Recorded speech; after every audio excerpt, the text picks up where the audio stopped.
Sa ngayon ma'am, medyo okay dahil nag-ceasefire sila dito ng sa napulog adlaw.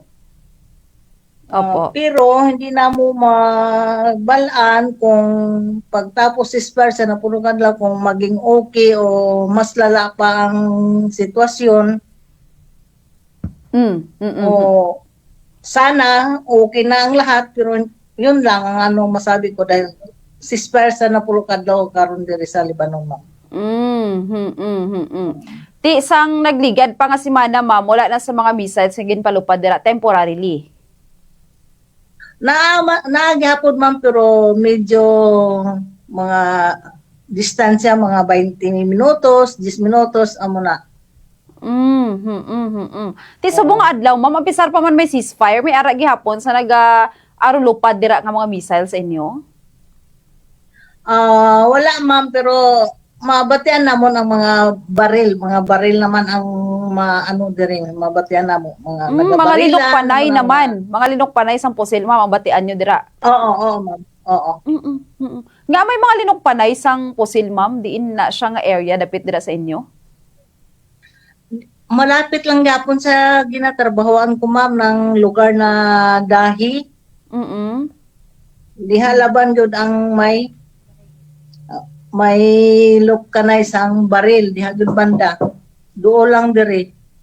Malapit lang sa inyo, ano? Ti apisar pa man may ceasefire, wala sang look panay, wala sang missiles, pero may ara sang pusilan isang baril, ma'am.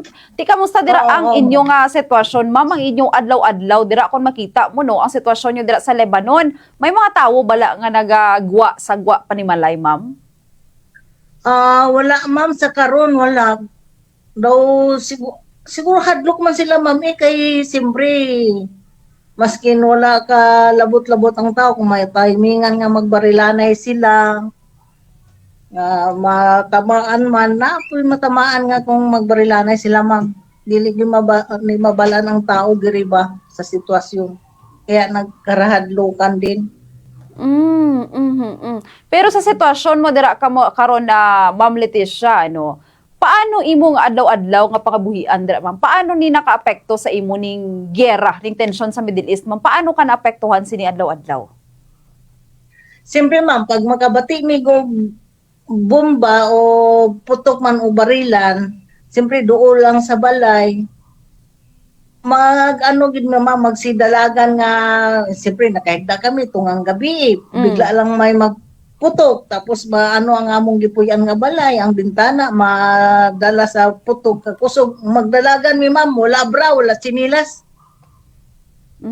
kaysa Grabe, no? kahadlok namo tapos maano namo nga wala kami ano balik na kami sa kwarto kag kuwao namo tamong bra bra kami sa gawas na kaysa kahadlok namo ma'am. Pati ba imo mga amo, ma'am, amo man na ang ginahimo kung may aralok panay? Oo, amo man ma'am, ang mga anak nila nagabakwit pod. Amo ba ning first time, ma'am, nga na-experience mo no bilang isa ka OFW? Amo ba ning first time nga na-experience mo ning tension, ma'am? Oo ma'am. First time ko talaga itong experience na sa tanan nga lugar ginaadtuan ako nga nagtrabaho. Diri lang sa Lebanon ko nakaengkwentro nga amo gini nga gira na anuhan ko nga sobra ka delikado. Naengkwentro ko gini mga bomba, mga missile na kaya na-trauma ako mama, ang nervyos ko, hindi hamak, mag-nervyos ako, magtaas ang dugo ko, mag-high blood ako, magakurog-kurog mo nang gusto ko nga matulungan ko ninyo nga makauli ko. Ma'am Leticia, kamusta man ang mga upod mo dira nga mga OFW? May ara ba sang gusto man magpauli parehas man sa imo Oo gihapon? ma'am, oo. May gusto niya ko. Tanan sila, gusto niya akong makauli. Mga Kanya upod, akong kauban karon diri taga nyo Iloilo Tantangan. Gusto po siya maguli. may ara ka upod taga New Iloilo Tantangan, ma'am, dira mismo sa imong Oo. ginaobrahan? Na ma'am na. Ti, Karon siya diri kauban ako. ti gusto man siya magpauli, ma'am, pareha sa imo man. Oo, gusto po niya maguli. Oo. Pero nakapalapit na ba ka mo, ma'am, diya sa Philippine Embassy or ang imo nga upod para makig-angot nga gusto siya iya magpauli? Oo, adto na mi ma'am ato pang January dito mi nagpalista kami sa ripat. Opo. Pero Oo. pareha sa imo, Amo wala gihapon sang response ano, pero kay ti ang imo nga case ma'am, Leticia, ginpalapit na naman naton sa DMW Region 12, ti mahulat-hulat na lang kita ma'am Oo. kay agi na proseso pa ano. Pero ti ang imo nga upod ma'am, may ara ba siya sang pamilya diri sa South Cotabato nga nag-process man sang iya mga papel ma'am para makapauli siya diri sa pungsod Pilipinas? Nami. Wala, ma'am. So dira lang nagahulat ka mo sang update dira sa Philippine Embassy. Oo, ma'am. Mm. Kaso lang, ako gusto ko na lang yung maguli kay mas maayo na lang nga ano, ma'am, kaysa diri ako mag-ano nga, pero ko ginaano sa high blood ko, kung ano pang mahitabo ko. Mas may na lang makauli ko sa Pilipinas.